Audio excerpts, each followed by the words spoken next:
said he preferred the exit, he stirred up a hornet's nest. I have come to the conclusion that the European Union is incapable of meaningful reform. There were no tears in Downing Street. Let's be honest, everybody knows that your position is changing week by week, and now you've got the cheek. Increasing numbers of people in the Labour Party at the conference this week are talking about a second referendum. So no second referendum.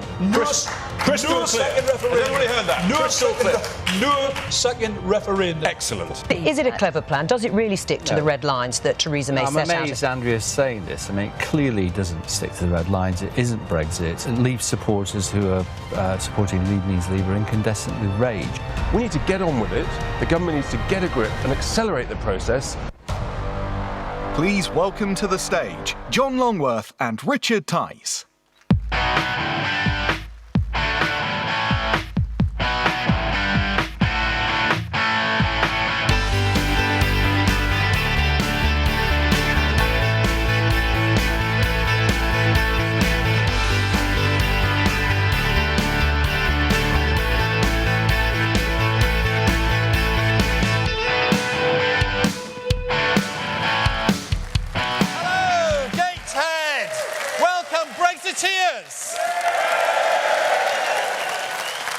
It's a privilege to be here with you tonight.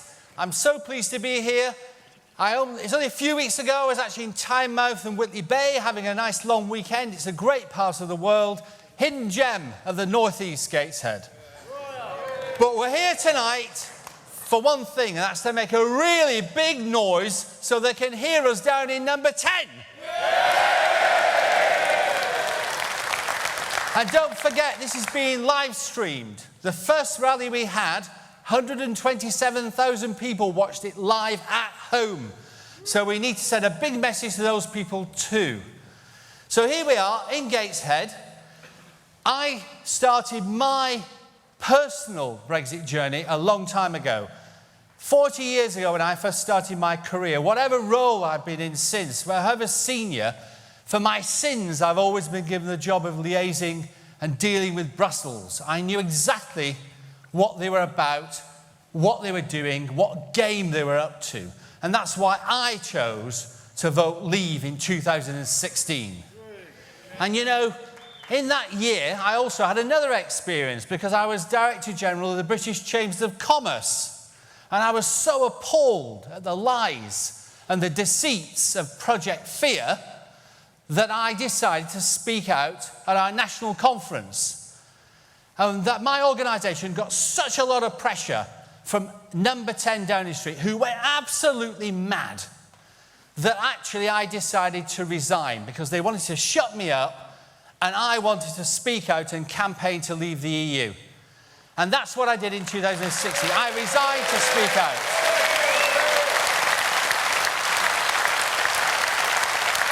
Who would have guessed it, that we're here 2.5 years later, after the biggest democratic vote ever in the history of this country, still having to reboot the People's Army to fight to leave the European Union. On that ballot paper, it did not say, do you want to remain in the EU or do you want a fudge deal where we're half in and half out? It didn't say, do you want to remain in all the institutions of the European Union and pay them £39 billion for the privilege? £600 for every man, woman and child in the country. It said, just leave. And that's what we should do. We should just leave.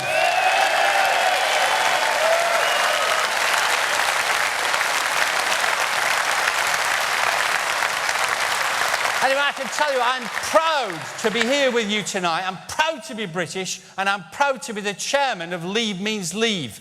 And we want to send a message to Theresa May that leave really does mean leave.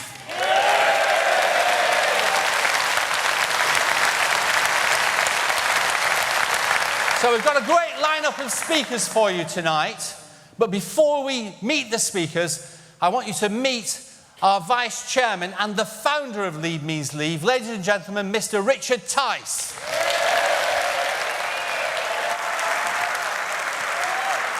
Thank you, John. Thank you, John. We know why we're here, ladies and gentlemen, because we are so appalled, distressed, furious at the way this government has negotiated the process of leaving. They've come up with this woeful proposal, Chequers. It's the worst of all worlds, ladies and gentlemen. Believe it or not, it's actually worse than staying in. So we need to do one thing with Chequers. We need to chuck Chequers. And then, if Chequers wasn't bad enough, ladies and gentlemen, just this week, the Prime Minister's come up with the next genius idea. I tell you what, let's extend the transition period that we don't even need in the first place. She now wants to extend it by a few months. What she actually means is at least a year. And every year that it would be extended, it's another £20 billion. 20 billion pounds. And she says it as though it's a round of drinks. When I founded Leave Means Leave straight after the referendum, I naively thought we might be needed for 6 months or so to help support the government. Little did I realise, here we are, 2 and a bit years later, and we've had to relaunch the campaign to leave. We've had rallies up and down the country. We've had huge support. And yes, good news, the battle bus is back. And you can imagine, ladies and gentlemen, the fun we had deciding what to put on the side of the bus. Well, look, I'm a bit bullish, I'm a businessman. I was all up for putting a big number on the side. A really big number. I wanted to put save 39 billion. I may need to rethink that. We may need to now put save 59 billion. Unbelievable. Anyway, believe it or not, the team outvoted me. And yes, I believe in democracy. The thing is, ladies and gentlemen, don't let anybody tell you that we can't do anything about this. We can. There's still time for all of us and our friends, our family, fellow leavers to make a difference. We can write to our MPs. We can go to their constituency surgeries. And we can say to them, chuck Chequers, and we believe in Britain. We have the confidence to know that we are a great nation. And we can, of course, stand up as a great nation and trade with the rest of the world. We all know in business, no deal is better than a bad deal. And we've got another simple slogan. No deal, no problem.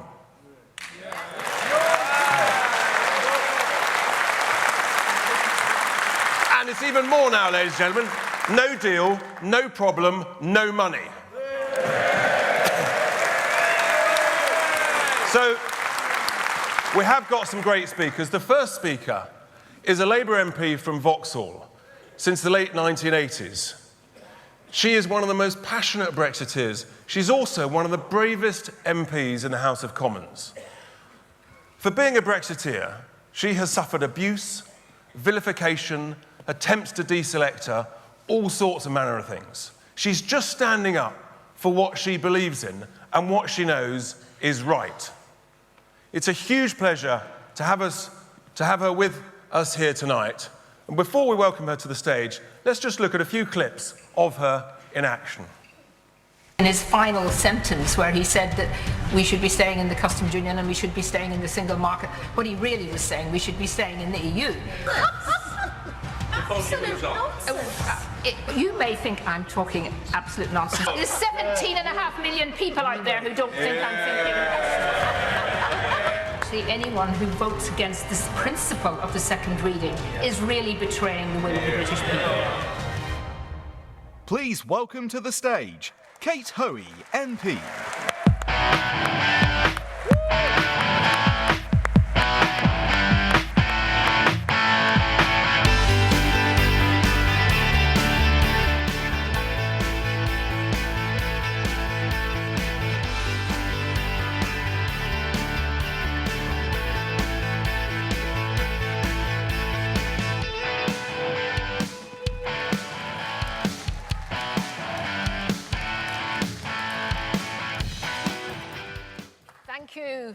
much indeed for that wonderful welcome, and it is a real privilege to be appearing on a cross-party platform, because I think all of us in this platform believe that our country becomes before our party.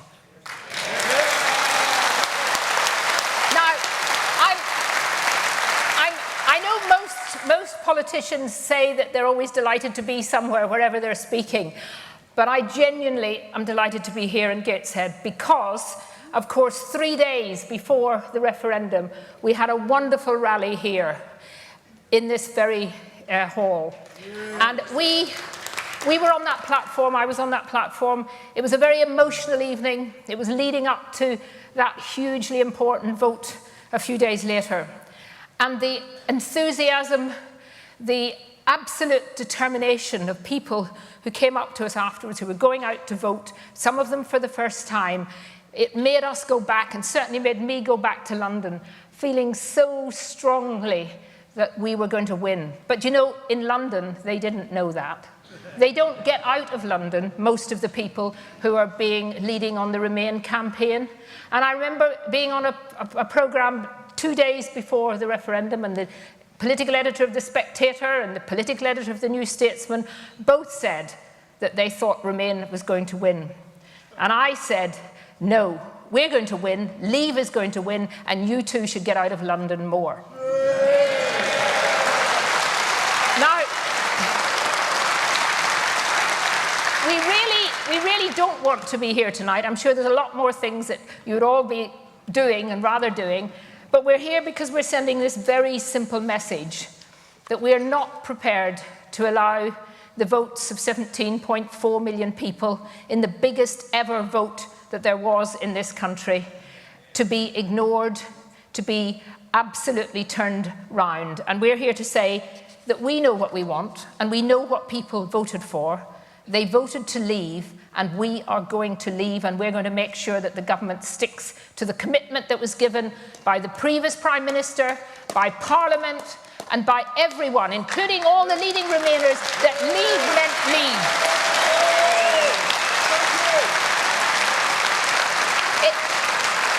It actually makes me very angry that people who were passionate, determined, knew exactly what they were voting for, are now being told by the patronising voices of usually the establishment somewhere that they didn't really know what they were voting for, that they were actually quite stupid, that they weren't enlightened, and indeed that they were racist. That is such a shocking indictment of the kind of people who were leading the Remain campaign and still are. And it's those very same people who are calling now for the loser's vote, for the people's vote, the second referendum. That's what they're calling for. Now, within the Labour Party, and I here speak as a Labour MP, and I have to say that I did say to the local Member of Parliament for Gateshead, Ian Mearns, that I was coming. I always have to tell him, and he did very clearly say, I don't know how he actually voted in the referendum, but he did say that he did not support a second referendum. So I'm passing that on to you as the people of Gateshead. Whatever. He also did say that I should say that we should be very careful to remember that we're in Gateshead and not looking out the window at the little village called Newcastle just over the river. But now the Labour Party manifesto, and I'm very proud to be a Labour MP and have been for 29 years. But our manifesto at the last election was very clear that we would honour the referendum result, leave the single market, leave the customs union. But we've allowed a bunch of Remain MPs to try and slow the process down in Parliament, to do what they can to stop us leaving. And as I've said many times, people say, don't you feel a bit lonely? Because there aren't many of you in Parliament, although we know that there are millions of Labour supporters out there who support leaving. And I say, no, I'm not, because I've got my colleagues, people like Graham Stringer, Kelvin Hopkins, Frank Field, John Mann, and we are a little group who really do our best to try and get the Labour Party to stick to what it promised. But also I look back And I feel proud that I'm following in the footsteps of those people who many of you will know and remember very well. People like Peter Shore, Tony Benn, Hugh Gateskill, and of course Barbara Castle, who, if she was here today, would be on this platform telling us that we had to get a proper leave vote.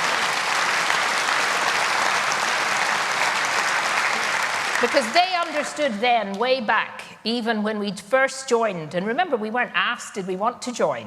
We were joined, and then we were asked 2 years later, did we want to stay?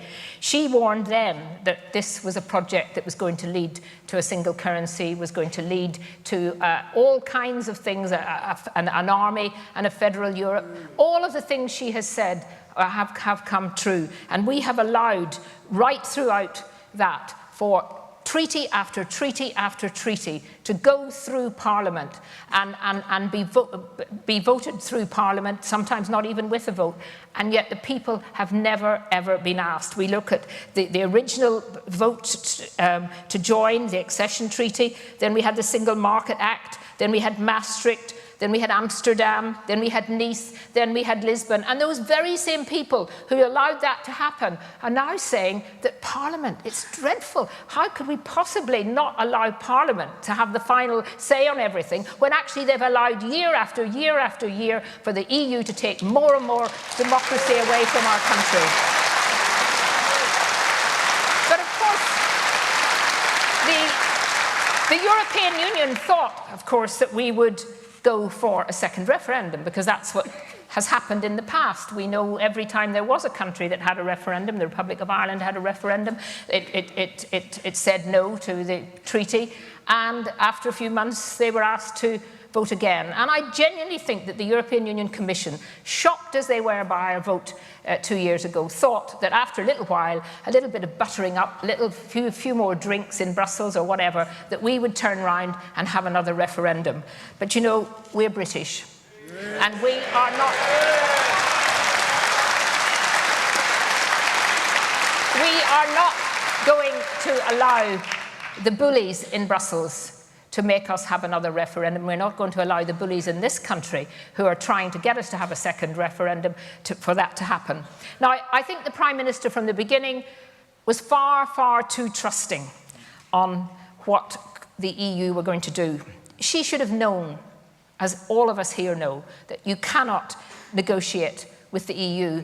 The EU do not have the negotiation in terms of goodwill and decency. And even at the very beginning, when our negotiators proposed ways of engaging with the EU, Brussels blocked it, they ridiculed it, and they constantly briefed against it, supported, of course, by a media in this country that sometimes you wonder whose side they're actually on.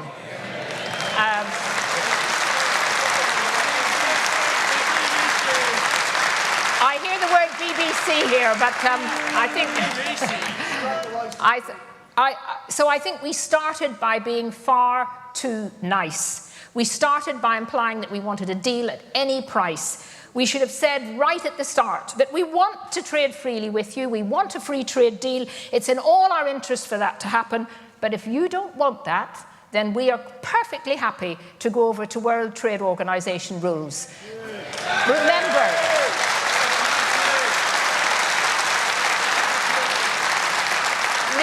that the rest of the world deals very happily on World Trade Organization rules. And you know, the idea that somehow this would be crashing out, these metaphors and words that the media come up with, this would not be crashing out, this would just be a different type of deal. And it would be a deal that long term, I think, would actually be in our interests more than what is certainly being proposed under Chequers.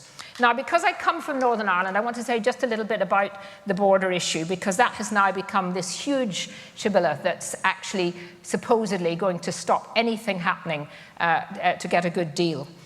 The first thing we need to say and remind people is that Northern Ireland is part of the United Kingdom.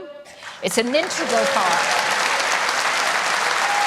And we can never allow any part of whatever arrangements come out of us leaving to have Northern Ireland treated any differently from the rest of the UK. And we need to remind ourselves, because again, this is something that the media get just, I don't know whether it's ignorance or just deliberate, but the whole thing about a hard border.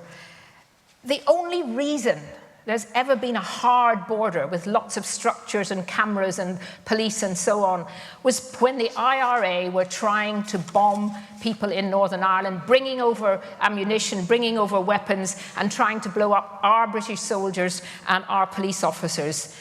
And of course then there had to be light security installations. But the idea that somehow the Belfast Agreement, which hardly mentions the border, the Good Friday Belfast Agreement, that somehow now is something that is on such a plinth that we have to, do everything to ensure that there isn't going to be a border. Well, of course we don't want to have a border, and there's absolutely no need to have a border there. But the Prime Minister does not seem to want to listen, and neither does the EU, and neither does the Irish government. And I think our message is very clear.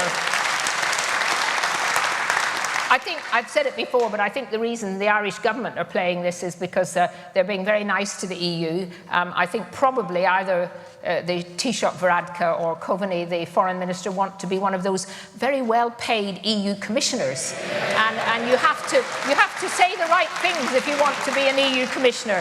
But I do think that there's a border there already. They have different excise duties. They have different VAT rates. They have different currency. All of these things are handled quite well by people cooperating. And that's what we have to get. And we have to say very clearly, we are not going to build a hard border. We're not going to build a border. The EU have said they're not going to build a border. The Irish government has said they're not going to build a border. So who's going to build this border? So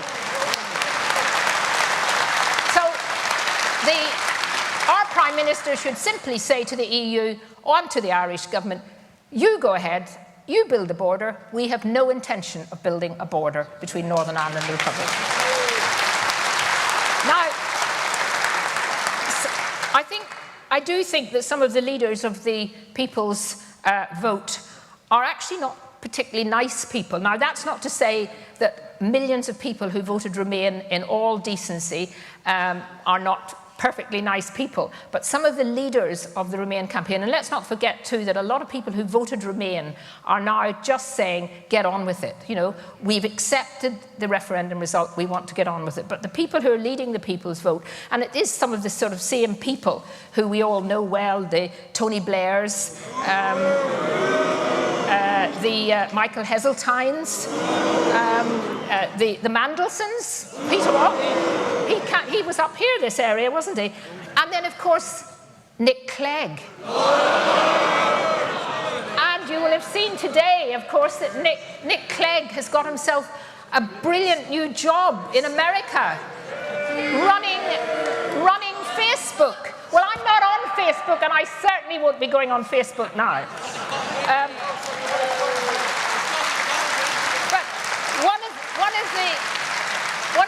one of the nastiest things I think that's been said, and I really do think is nasty, is the way in which some of the Remain leaders have basically pointed out and said it publicly that all the old codgers, all the old people who voted to Brexit would soon be dying out, and therefore we should ignore them. Now, I find that the most shocking thing that anyone could possibly say, because you people who perhaps feel some of you are the people they were referring to, are precisely the people who saved this country, who worked hard, who gave up so much to make sure that we can live in the kind of democracy that we're living now. So I think that is a real indictment.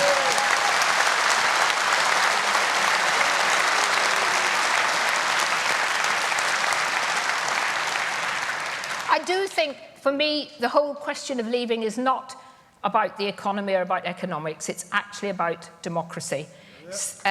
The European Union is squeezing democracy out of the member states, and it's the prime aim of the European Commission to continue to do that, because their sole purpose is to make the European Union into what they see as a global power, and a power that they alone control.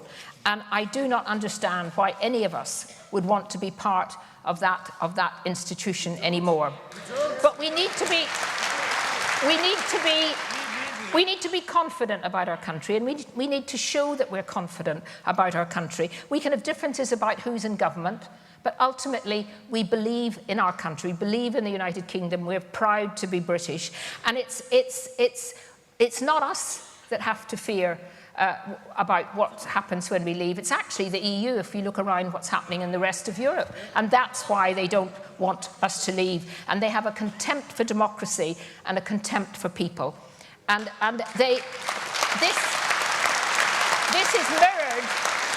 this is mirrored by the kind of establishment who continually run our country down. The negative briefings that we get, everything is negative. Everything that is bad that happens is because of Brexit, and if it's something good, it's despite Brexit. And we're getting this constantly, and that is their aim, to put the morale of people like us here, to bring that down. And we're not going to let them happen, because across the European Union, people are rebelling against the EU. It's happening in Italy, it's happening all over,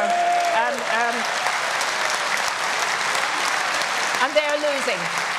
So we need to be building a new kind of democracy opponents of the referendum said it wasn't really valid because the referendum was passed by Parliament. And yet, during my nearly 30 years in Parliament, EU diktats have gone through week after week without any discussion, because we can't actually change them. And it's that kind of democracy that we have lost in our country. We may not agree with things that government do, but at least we can kick them out. We can't kick out the EU Commission. So the clock is ticking, and as has already been said, the idea of increasing the months of a transition are just not acceptable. The battle that we thought we'd won when I left Gateshead that 2.5 years ago, we thought we had won, has to be restarted. Those opposing Brexit started their campaign the day after the result. We believed in democracy. We didn't feel that we had to do anything other than have the will of the people accepted. But we now are in a situation where we have to fight back. We have to show those corporate interests who come out with all their statistics and so on, the delaying tactics, the more and more moaning that goes on about the EU and about needing more time. More time isn't going to sort out the Irish border. The Irish border could be sorted out tomorrow if the will was there. More time isn't going to change any of our desire to leave the customs union and to leave the single market. So I would say to you tonight, you have a responsibility too. Individually, you can do things. Can't just leave it to politicians, and you certainly can't leave it to many of the current bunch of politicians on this issue. We need a clean break. We need no extension to transition.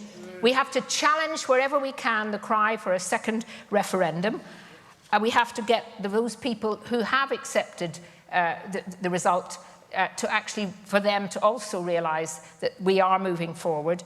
And we have to challenge the doom mongers. And each one of you can do your bit, as been said. Go and see your MP, go and write to people, get into the local paper, get onto the radio, and we will show this government or the opposition or any other party that wants to get involved in this, that we are not going to allow the votes of 17.4 million people to be overturned by an establishment who have always derided the way we voted. Let's go for it.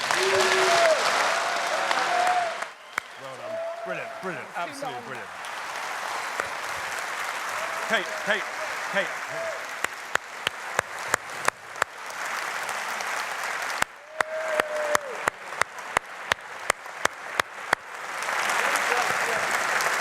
Isn't she great, ladies and gentlemen? An MP of the highest integrity, with the strongest principles. If only there were about another 600 like her. Anyway, we are a cross-party group and indeed a group of no party. Our next speaker is the Conservative MP for Clwyd West since 2005. He's a former Secretary of State for Wales, and he was appointed Minister for Brexit after the referendum for the first year until the general election last year. And he was doing a good job. The truth be told, he was doing too good a job in the eyes of the Prime Minister. So she got rid of him. But he is a passionate Brexiteer, another person of strong principles. Before we welcome David Jones to the stage, let's just see a few clips of him in action. I think that the European Union has pretty cynically weaponised the issue of the Northern Ireland border. We were told prior to the referendum by the Treasury that if we voted to leave, we would enter immediate recession. The IMF told us that the economy would contract by as much as 9.5%. Both were made to look extremely foolish. How concerned are you?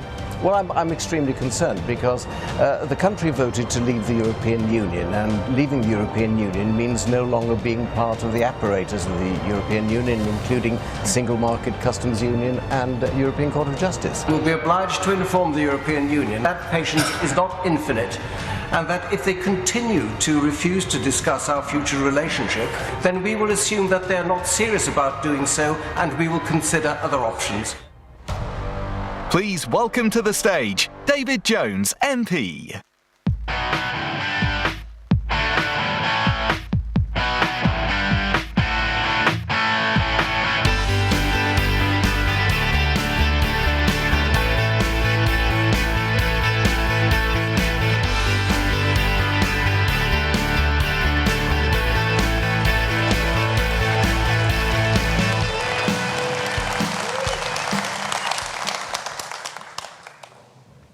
Well, thank you for that welcome.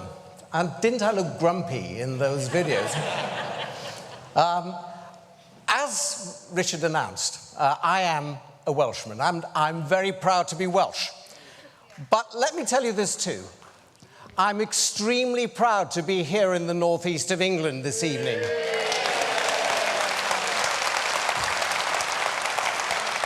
And let me tell you why. I was the leader of the Vote Leave campaign in Wales. And, yeah. And on the night of the 23rd of June 2016, I found myself in a leisure centre on Deeside waiting for the results to come through. And it was nip and tuck, touch and go. And then the results came in from Sunderland.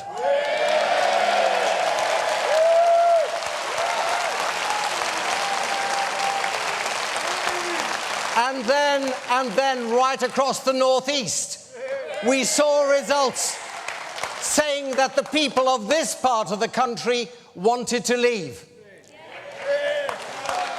And on the morning of the 24th of June, when it became clear that the country had voted to leave the European Union, which was, incidentally, the proudest day of my life,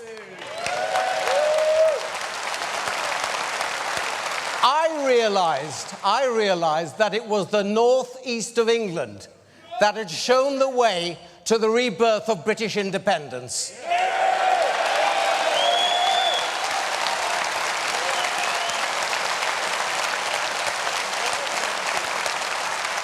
So can I thank you all for what you've done for this country?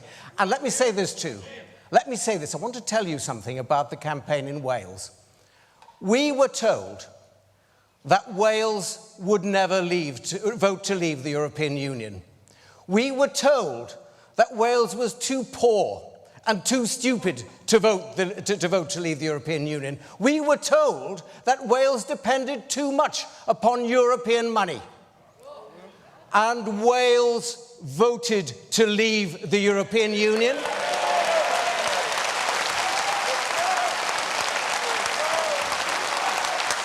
Indeed, Wales voted to leave the European Union by a bigger margin than the UK as a whole.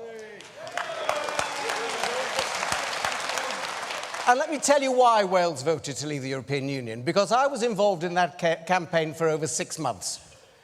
And it wasn't to do with money, because the people of Wales realised that it wasn't European money, it was British money that we'd sent coming back to us.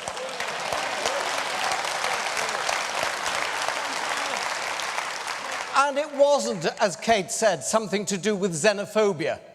It was nothing to do with that. It was quite simple. The people of Wales, like the UK as a whole, simply wanted their country back.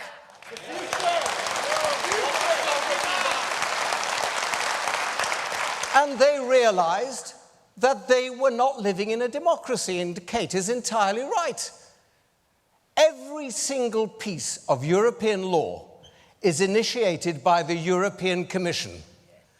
The European Commission consists of men and women who have been appointed to those positions, not elected. If you want to get rid of a European Commissioner through the ballot box, tough luck, because you can't. It is not a democracy, it is the ultimate bureaucracy, and that is what we're living in.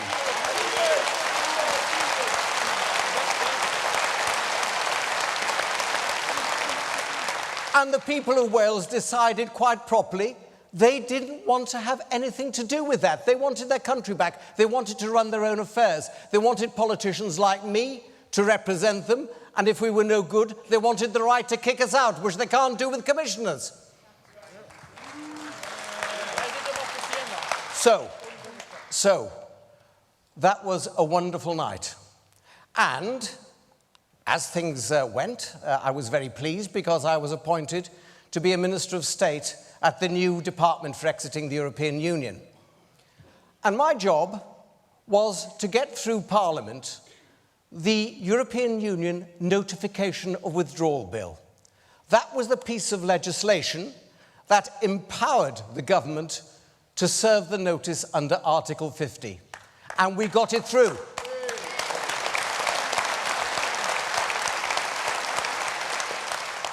And we served that notice.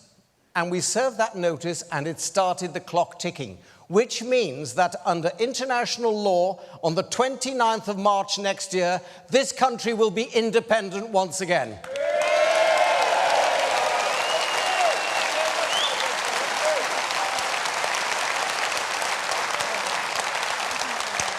Which, if this audience is anything to go by, is quite a popular thing. And the Prime Minister at Lancaster House on the 17th of January last year made a very good speech. She said that what the government was looking to achieve with the European Union was a broad, free trade agreement, the sort of agreement that sovereign states conclude with one another. And everybody, I think, in this room would agree that a free trade relationship with the European Union would be highly desirable. And then, of course, we had the election. And, of course, the parliamentary arithmetic became a bit more difficult, didn't it? And what we also did, and this was the big mistake that we made, we actually agreed to the European Union's sequencing of the negotiations. We agreed that before we could go on to talk about the future relationship, we would have to come to terms on money, inevitably, on the issue of citizens' rights, reasonably, and also on the question of the Irish border. And what the European Union did, quite cynically, as I said in that grumpy video, was to weaponize the issue of the Irish border. And when you consider the appalling problems that have taken place in Ireland over the years, can you think of a more cynical thing to do? But that's what they did. And of course, since then, the government has tied itself up in knots, trying to overcome this issue of the Irish border, to have a free border, an open border. Well, the fact is that at the moment, there is a border in Ireland. There's a fiscal border. There's a VAT border, there's a regulatory border, quite apart from being a political border. But the point is, it's an invisible border. And there is no reason at all why there should not, post-Brexit, continue to be an invisible border in Ireland.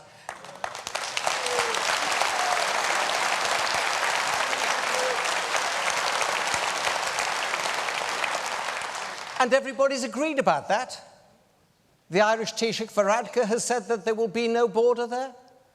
We heard from Monsieur Juncker, who said that again. Yes.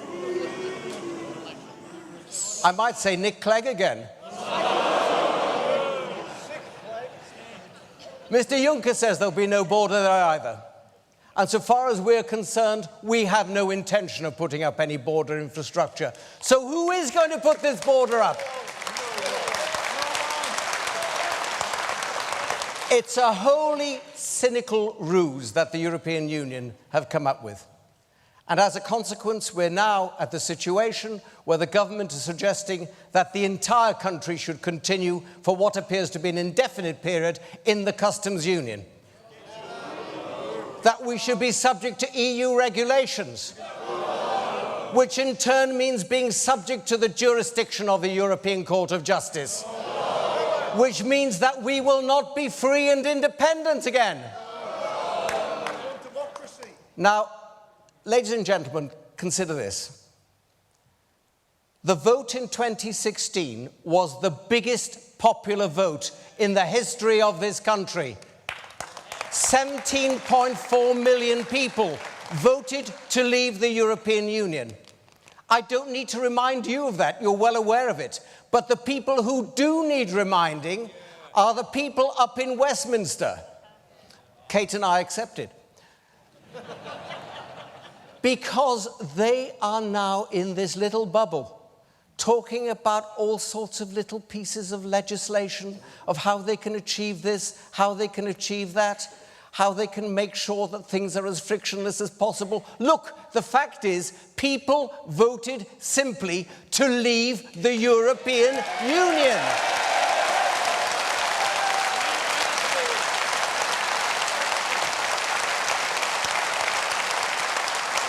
That's what they voted for. So, before I sit down, let me say this. Everybody in this room is a patriot. Everybody in this room fully understands that the United Kingdom, the 5th largest economy in the world, can stand on its own feet and make a success of itself in the world.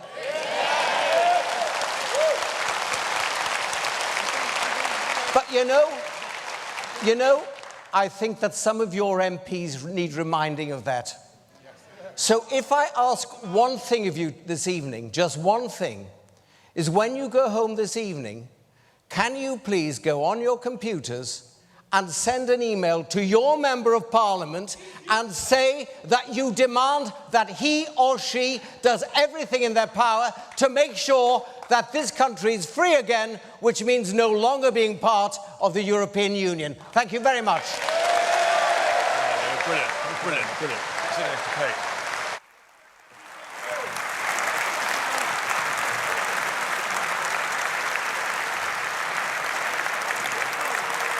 Isn't it brilliant? And to help you, ladies and gentlemen, on every seat, there is a pamphlet which has the names and addresses of all the local MPs to help you write to them and to know where to go to their surgeries. Our third speaker, ladies and gentlemen, is also from the Labour Party.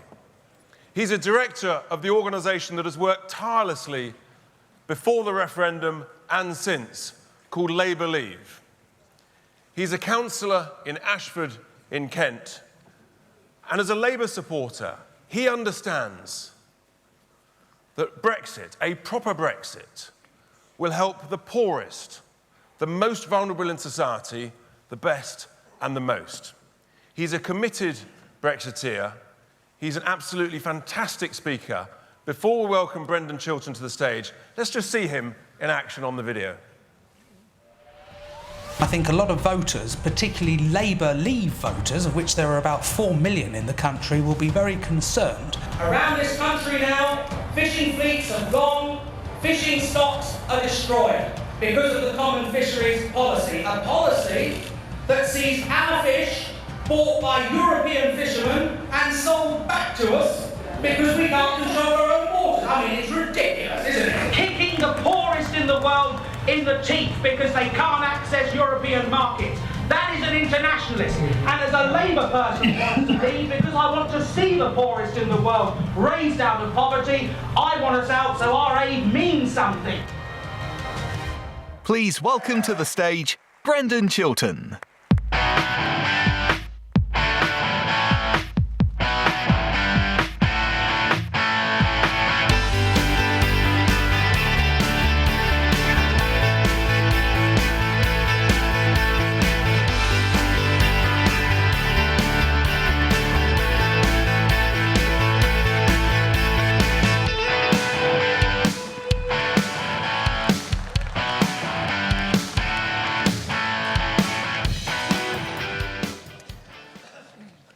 comrades and friends.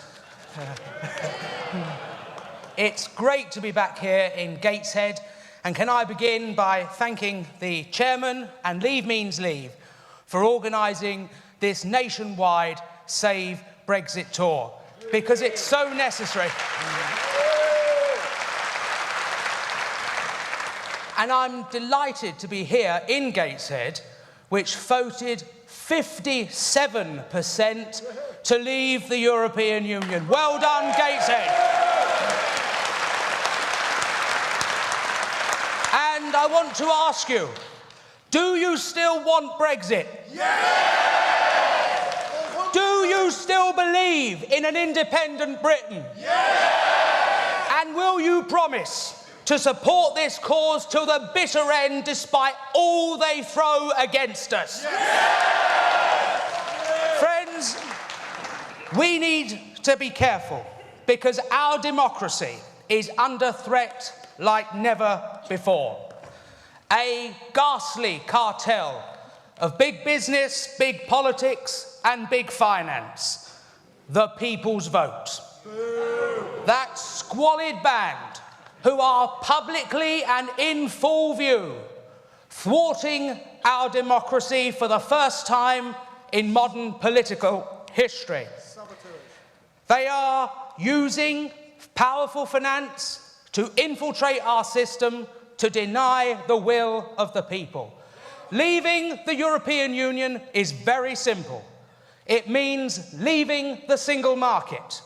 It means leaving the customs union. It means ending the jurisdiction of the courts, and it means leaving the political institutions. We, the people, have spoken. We're not asking Westminster to implement it. We are demanding they implement it.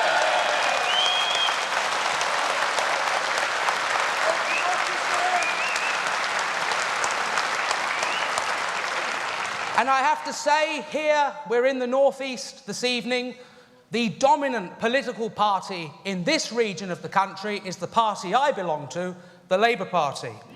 And even though we have a Conservative government, it is the responsibility of Labour MPs to honour the vote as well.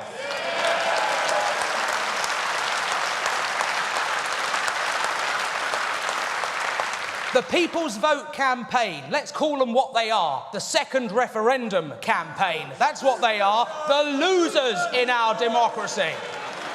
They are trying, with their big money, to infiltrate our party, to try and get our policy changed. And I say to any Labour members in this hall, in this city and in this region, reject them, chase them out. They have no part in our movement and in our democracy.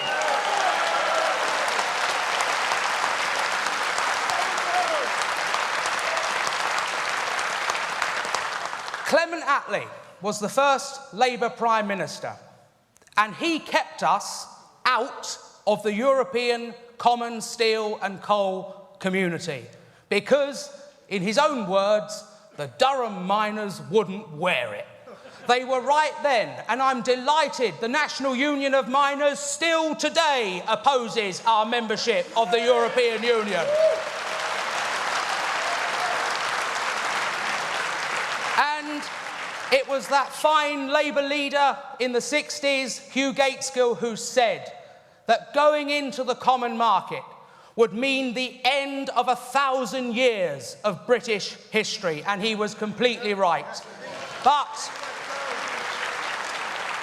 friends, when we leave next year, that history will start again. And in 1983, it was the then Labour leader, Michael Foot, who pledged to take this country out of the European Union. And we mustn't forget the great Labour figures of the past, Peter Shaw, Barbara Castle, who stood up for the cause. But the hero of mine is one Tony Benn, who won the first referendum in the 70s, who led the campaign against membership, and who, until his dying days, was opposed to the European Union. And I say to those now who claim to be the heirs of Ben, Corbyn and McDonnell, be true to that tradition. Be true to that tradition and take us out of the European Union.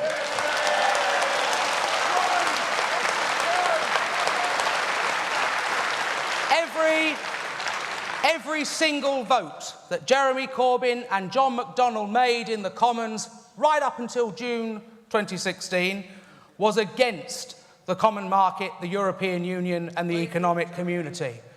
Come back to the fold. Come back and be with us. We're the progressives. We're the opportunists. We believe in this country. We don't bow down to Brussels, because you cannot build Jerusalem in Brussels. You can only build it here in England's green and pleasant land.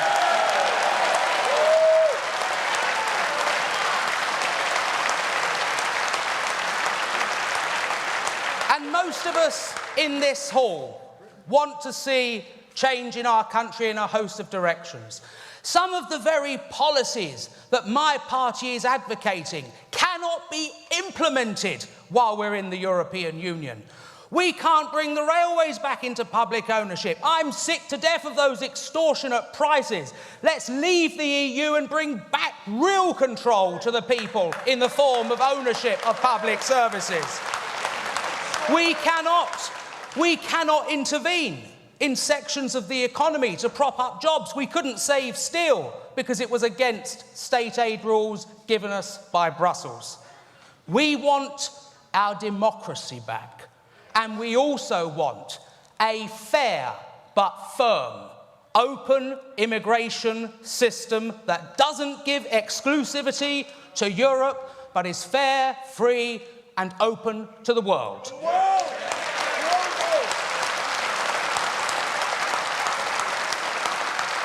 And all of us in this hall have a special duty to the young people in this country who are being sold a myth that if we leave, they won't be able to travel, they won't be able to study, they won't be able to go abroad without roaming charges, which I'm sure is on your top priority list, as it is mine.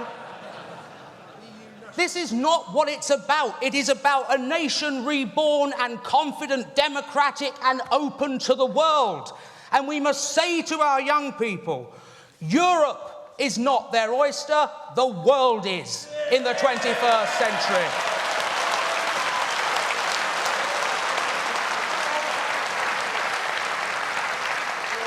And I want to thank all of you who have campaigned. I know I recognise faces in the audience tonight who campaigned in the streets in the referendum, on street stalls, public meetings, canvassing, talking to friends and neighbours. Their campaign was funded, organised and battled away by the elites, the big business. Ours was a campaign of the people. We won then, and if they make us do it, we'll win again.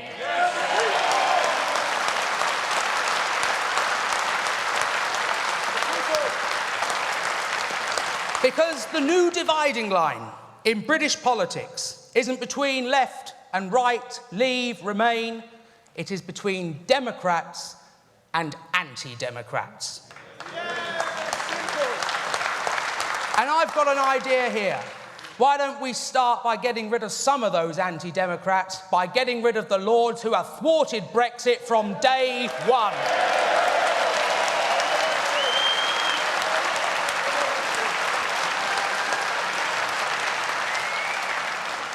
We are the change makers. We took on everything they threw against us. The corporates, the banks, the elites, the press, everyone. They haven't accepted it. So will you today promise that until we leave, until we're out of that market, out of that customs union, out of the courts and out of the political institutions, to fight, fight, fight and fight again until we've got our sovereignty, freedom and liberty.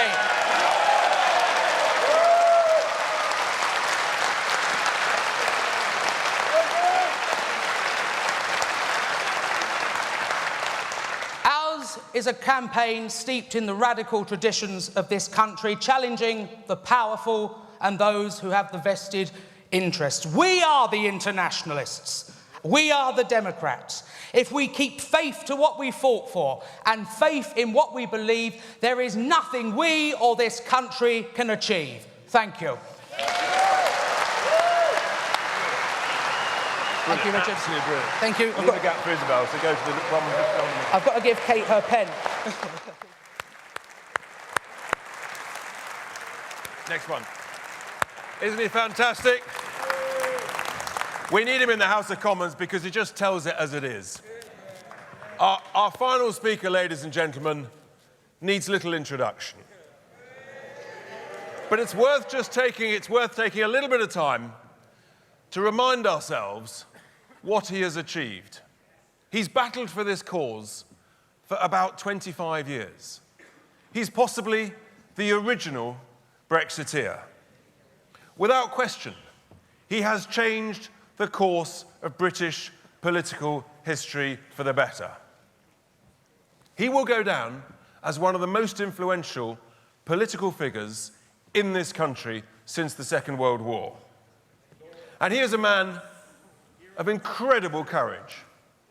He has faced abuse, vilification, and threats to his family from the establishment, from the anti-democrats that Brendan referred to, and he has dealt with it all, and he's pushed on.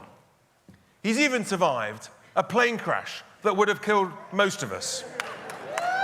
And talk about style. He dragged himself out. He wiped away the blood from his eyes. He dusted himself down. He reached into his pocket and he pulled out a cigarette and lit a fag.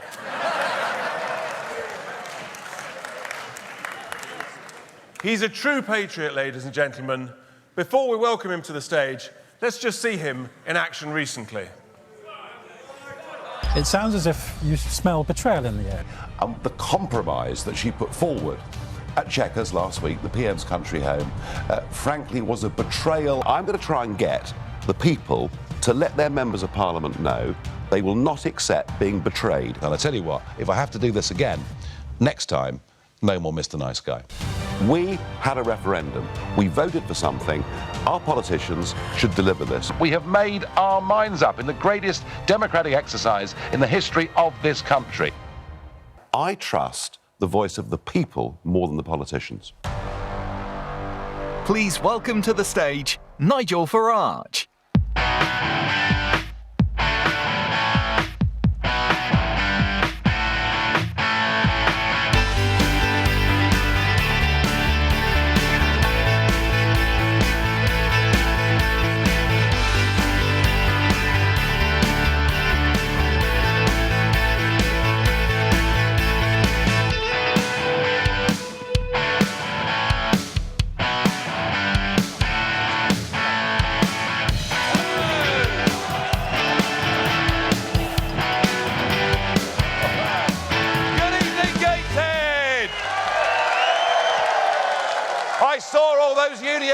As I was walking to the stage, and I thought, it's like the last night of the proms, but so far, I've not seen you waving that flag, so come on!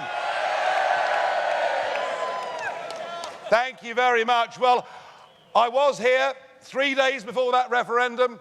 Kate was on the stage as well, and I have to say they were very nervous days, because up against us, we had the massed ranks of the establishment. We had former prime ministers telling us what a mistake it would be to vote Brexit. People like John Major. People like Tony Blair. Even former deputy prime ministers. People like Nick Clegg. Who today, of course, has got a highly paid job in Silicon Valley in California, all of which proves you don't need to have open borders to give job opportunities to low-skilled migrants. It's a new one. It's a new one.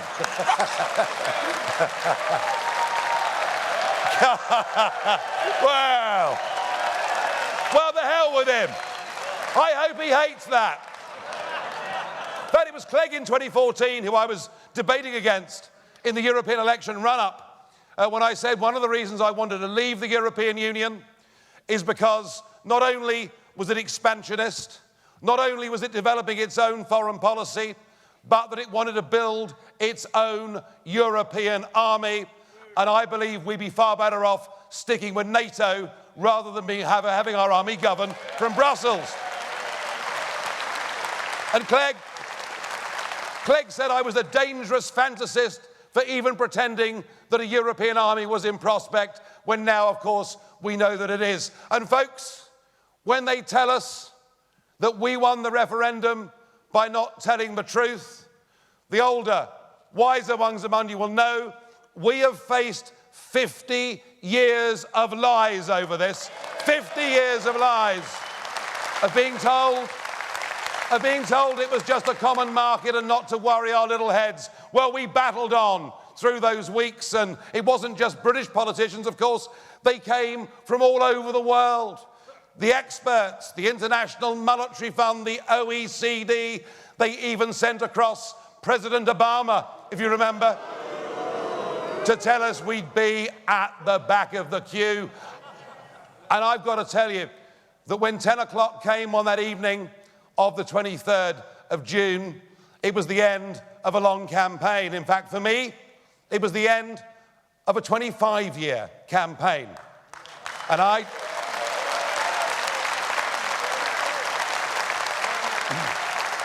can't tell you how nervous, how tense I felt. And then the second result came up on the television, and we were there at a party in London, and we stood there in silence, and the chap got up and said, I, the returning officer for Sunderland City Council, announced the results of the referendum. Remain 51,900 votes. And I stood there and wondered what was to come. Leave 80. That's all I heard. 83,000. So it's what I call the Sunderland roar. It was the moment we realised that it was the North East what done it, wasn't it?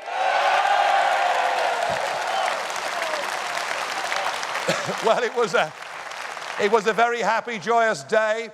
And let me tell you this. Whatever short-term difficulties we're going through, and boy, we are, some real difficulties with our Prime Minister, some real difficulties with a massive shift of position of the Labour Party, some real difficulties with, once again, they brought back Project Fear, haven't they? They're telling us we'll lose jobs. They're telling us that Nissan will close down their plant. They're telling us that if Brexit happens, plagues of black locusts will descend across our land. But what I do know is that ultimately, whatever happens in this battle, June the 23rd, 2016, will go down as history as the day we won that first great battle, and it will, before long, become a public holiday known as Independence Day.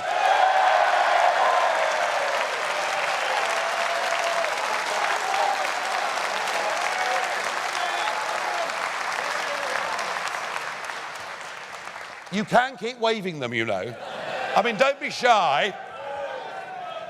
Now, I've just come back from Brussels. I flew into Newcastle this morning from Brussels, where the Union Jack was not being waved by the British Prime Minister. I have to say, from the start of all of this, I do think the way that she's been treated by those Eurocrats just about sums up the kind of people we're dealing with. You see, when you have the government of Europe made up of unelected bureaucrats, people you can't vote for, people you can't remove, what you get is power without accountability. But the way they've treated Theresa May has been disgusting. I mean, did you see the dinner the other night? The leaders met. The rest of them went off to have dinner, leaving her on her own. and giving the address for the kebab shop round the corner. I mean, I'm not a particular fan of Theresa May, but you know something? She is still our leader, and for her to be disrespected by that bunch of gangsters in Brussels is disgraceful.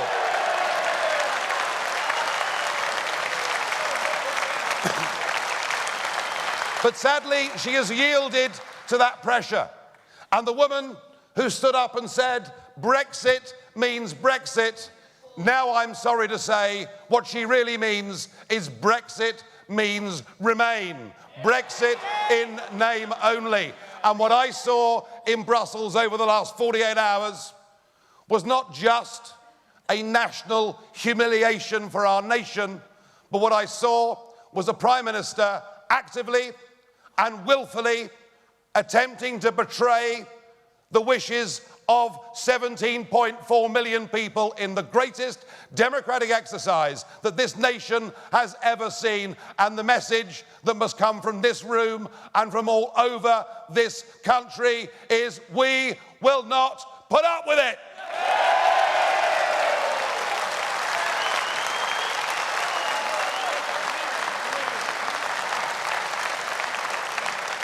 But I'm afraid that it isn't just her, and it isn't just the leadership of the Conservative Party. I'm sorry to say that the Labour Party are doing much the same thing. I heard Sir Keir Starmer on the radio. Yeah, I know who.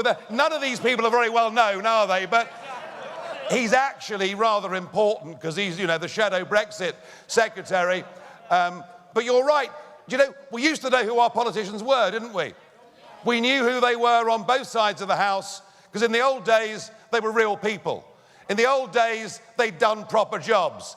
Now they're a bunch of dull careerists in the main, at least that's what I find.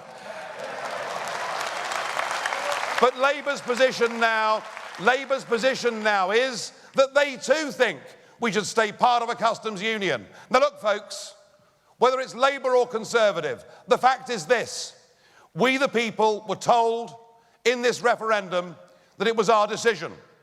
And we were told in that leaflet that David Cameron delivered through every door in this land, do you remember? Yes. £9 million of your money was used to do it. Yes. And how I enjoyed myself posting it back through the door of number 10, Downing Street. But we were told we will respect the vote, we will implement your decision.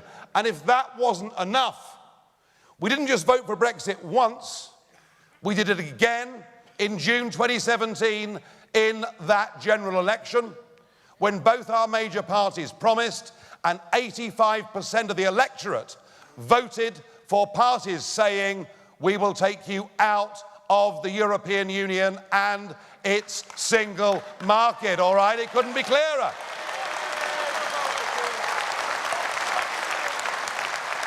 So we cannot allow for Brexit to be watered down. We cannot allow for it to be delayed. We cannot allow for a transition period to go on until the next general election. We cannot allow for the Prime Minister to give away yet another £20 billion of our money, which could build countless hospitals up and down this land. We cannot allow for this to happen. We've got to stand up, folks, and I'm sorry to say this, we've got to stand up and fight again.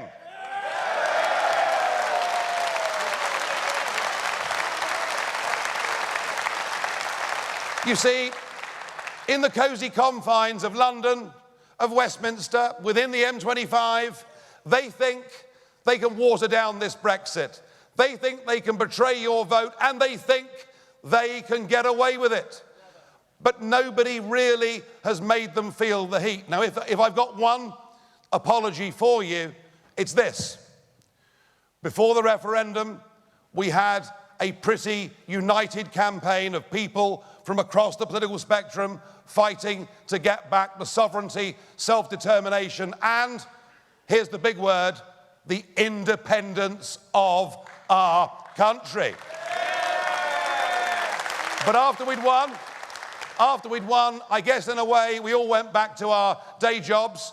We kind of trusted that the government would carry out the will of the people. and we've left a huge vacuum for the other side. That side has now been filled with George Soros's money.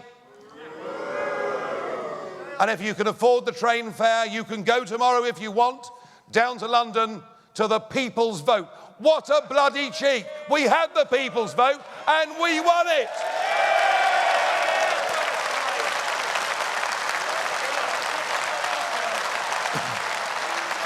Now, if you want, you can go to London tomorrow and listen to the campaign for a second referendum addressed by such luminaries as Sir Bob Geldof. So good for you if that's what you want to go and do. The truth of it is, folks, they are in the minority. Only 20% of people in this country actually want us to remain. Of those that voted Remain, a third of those now say, we're Democrats, we respect the vote. And you know, the message that I'm getting all across the country, I'm getting it from voters, but in particular, I'm getting it from businesses. And please, please don't get the impression that business is for the European Union. It's big business that is for the European Union, and not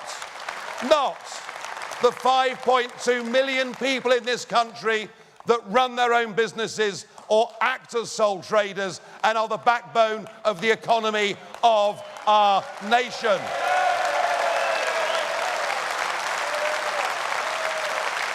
Now, the message is simple. The message is, can we please just get on with it? That is what our country wants. That is what our country wants. Now we need your help. We've reformed under this banner of Leave Means Leave. We are of no party, we're of all parties. We have significant business figures backing us too. We had last Saturday in Torquay, Tim Martin, the boss of Wetherspoons. No, well, I'm all for him too, because I don't know whether you know this about me, but I quite like a pint, you know. But I love what Tim said last week. He said, if these people in Europe want to bully us, want to talk us down, want to try and give us an impossible deal, well, do you know what he said? In my pubs, I'm no longer buying any spirits or any wines from the whole of Europe. How about that? You see, here's the point. Here's the point, that as consumers, we are the people that have the power. We buy far more goods from Europe than they sell to us. We should have the upper hand in these negotiations, but we don't. So what I want you to do, folks, I don't want you to write to your MPs. I want you to turn up outside their offices. I want you queuing round the block. I want you to make them feel the heat. I want you to tell them, if they here in the Northeast betray your Brexit vote, you will never vote for them again. Make them feel the pressure. It is wrong that we should even be here. I wanted to say how delighted I was to be back in the Northeast with the friendliest group of people in the whole of England, which you are. Which you are. But I shouldn't have to be here.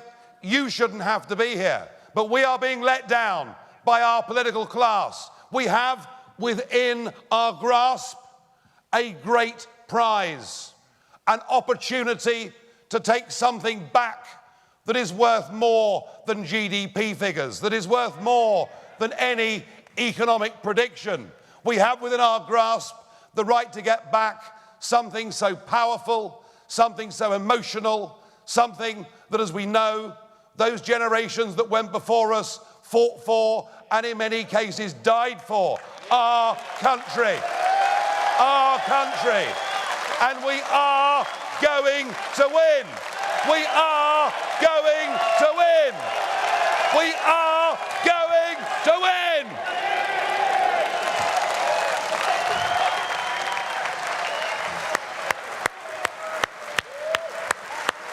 Good morning. you want to go? Just drop. Go there. Isn't he fantastic? I think it's fair to say, ladies and gentlemen, he hasn't lost his touch, has he? He's enjoying it. But we shouldn't have to be here. Now, before we finish, we're going to have a question and answer session. And to conduct that, we're going to ask the author and political commentator, Isabel Oakeshott, to come onto the stage to lead the Q&A.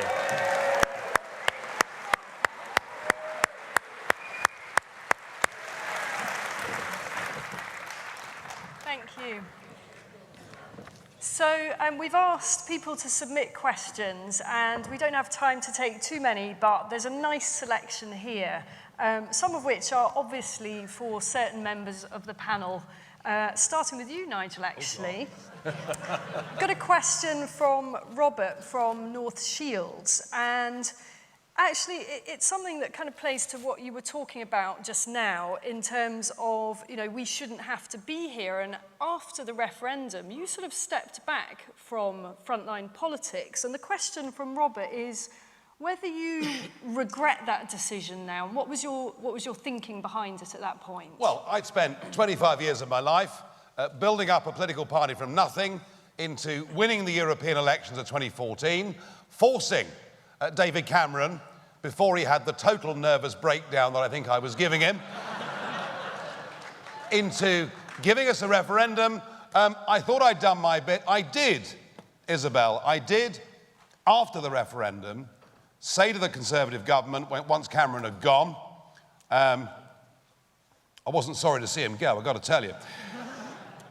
I did say to them that if I could help with the renegotiations in Europe in any way at all, I'd be happy to do so. I wouldn't want a penny in payment for doing it. And they said I wasn't wanted. So I felt I'd done my bit, and I admit we stepped back a little bit. We all stepped back a little bit. We thought we'd won, but we're back now. And Robert, let me just say this to you. You're from North Shields. There's a great harbour, isn't there, in North Shields? And sadly, there aren't many fishing boats in that harbour in North Shields. But when we leave the European Union properly and get back 200 miles of the North Sea, which is our own exclusive economic zone, there'll be more jobs back in North Shields.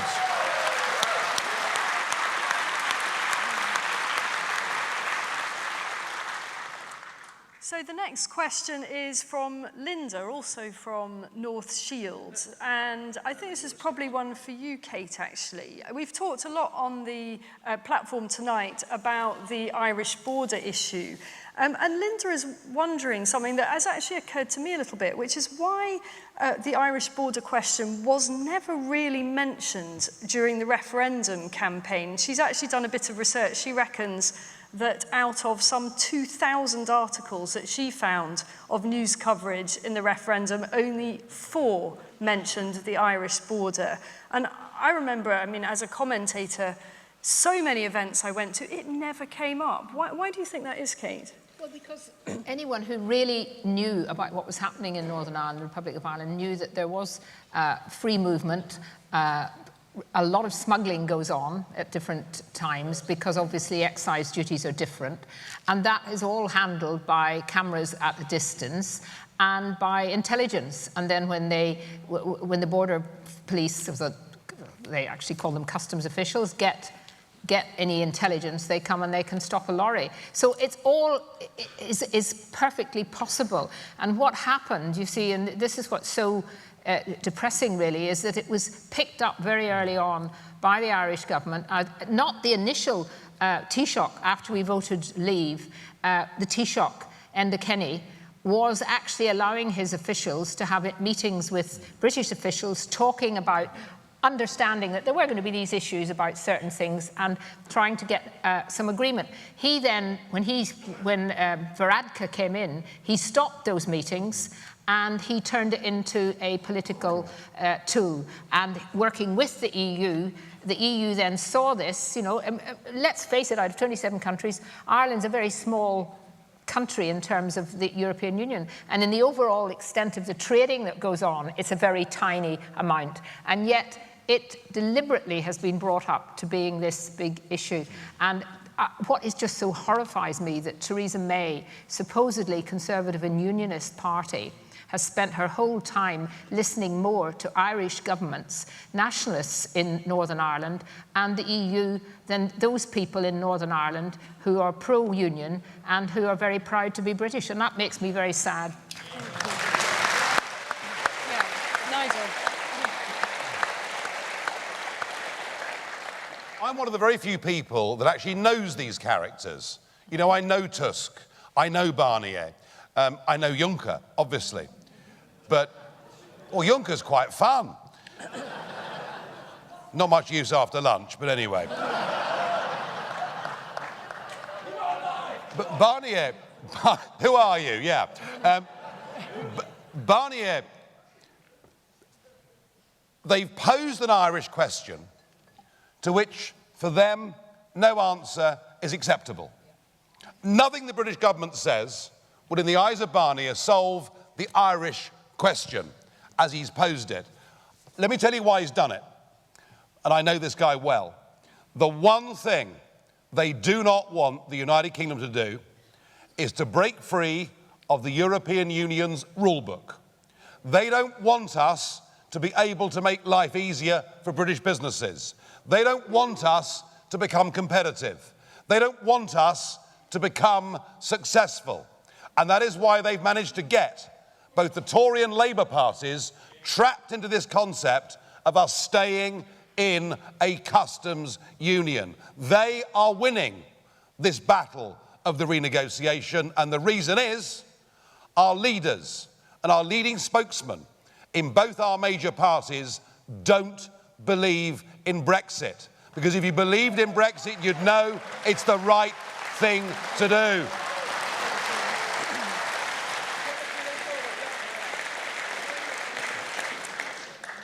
David, there's huge uncertainty now, isn't there, about what's going to actually happen in Parliament, you know, with the parliamentary arithmetic as it is. And Luke from Morpeth asks what we think on the panel about extending the transition period. I think we can probably answer that in one simple word. But I wonder if you could just talk us a bit through how you see the next few weeks playing out and whether you think there is a majority in the Commons for an extension to the transition period. I think that the suggestion that we should remain in the customs union for a further transitional period will go down like a lead balloon in most parts of the House of Commons. And it's not just from the Brexiteers. We're actually hearing today from people on the other side of the Conservative Party, people like Nick Bowles, who say that this is completely unacceptable. The problem is, of course, that being part of the customs union carries a price tag. We would have to pay around 18 to 20 billion pounds per annum for 1 year just to remain in the customs union. It wouldn't solve the issue of the Irish border, which is the suggestion. All that it would do is to prolong the process. It would be kicking the can down the road.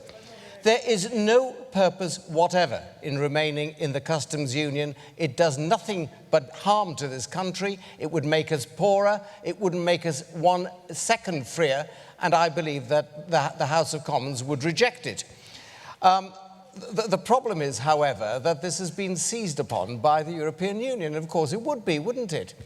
Not only would we be making those payments to the EU, we wouldn't have the benefit of our rebate, and it's very doubtful whether we would have the benefit of the sort of structural funding or the agricultural support payments that we enjoy at the moment. So it would be a completely penal relationship. I can't see that that is going to fly, but I'm afraid that it has gone down extremely badly with my colleagues in the House of Commons. We were discussing it yesterday. Everyone was absolutely dismayed, and I don't think it's a runner, and I think it will be rejected.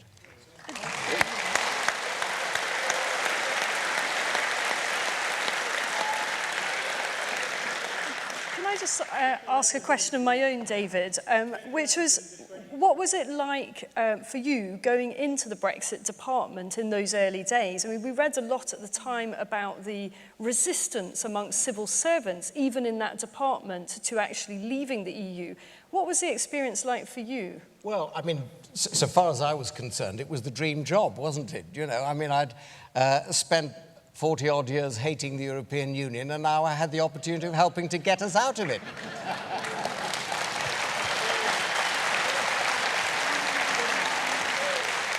Look, let's be fair to the civil service. By and large, civil servants are very dedicated people.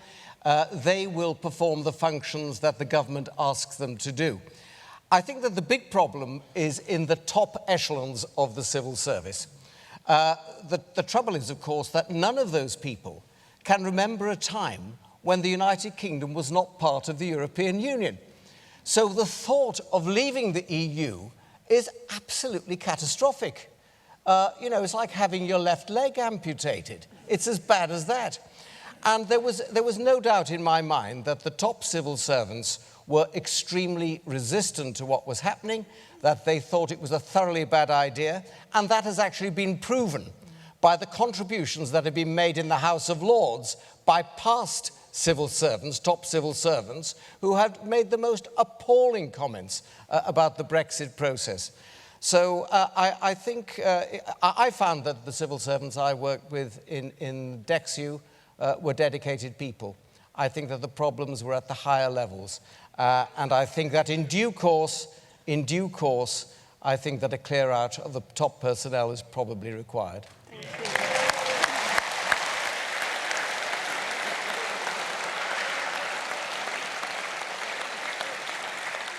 Brendan, you spoke really powerfully about the Labour greats that were Eurosceptic. We have a question from Cameron from Blyth asking how you feel about the way the Labour leader has handled Brexit. And you sort of addressed that actually in your speech. But I wonder whether you feel that come the hour, the Labour leadership will somehow come good on all this. Well, I think, first of all, congratulations from coming from Blyth. Your MP campaigned to leave, Ronnie Campbell, opposes a second referendum. It's a good Labour Brexiteer.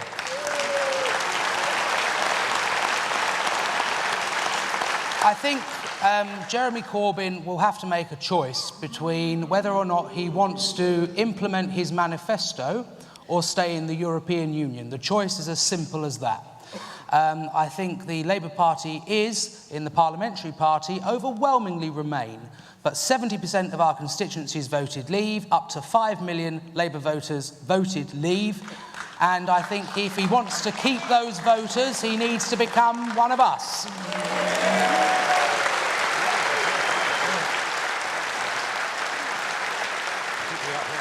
Right, I'm now going to hand back over to Leave Means Leave Chairman John Longworth, who's going to wrap up this evening. So, ladies and gentlemen, our evening is coming to a close. But before we depart for a cup of tea, I would like to ask you to do a few things for me. The first thing I would like you to do is show your appreciation for the panel.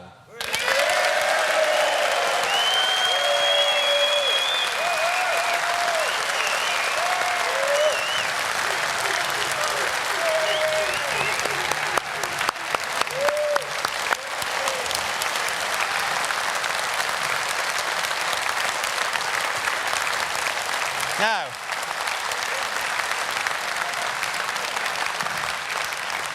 whether or not you believe in Brexit,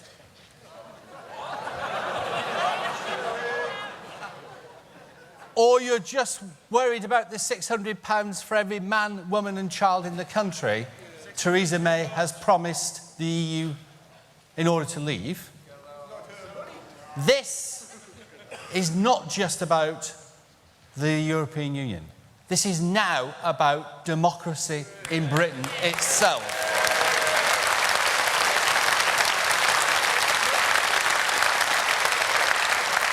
So the second thing I'm going to ask you to do again is to contact your MP.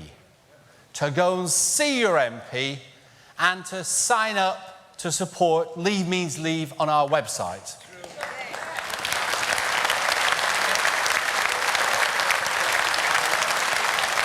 And I have one final request, because I want us to send a very clear message to number 10 tonight. I would like you all to stand up and hold up your banners. Hold up your Leave Means Leave and your Believe in Britain and your Save Brexit banners. Then we can get a fantastic picture of you. And I'm going to ask you, what do we want? When do we want it? What do we want? When do we want it? What do we want? When do we want it? Give yourselves a round of applause. And have a safe journey home.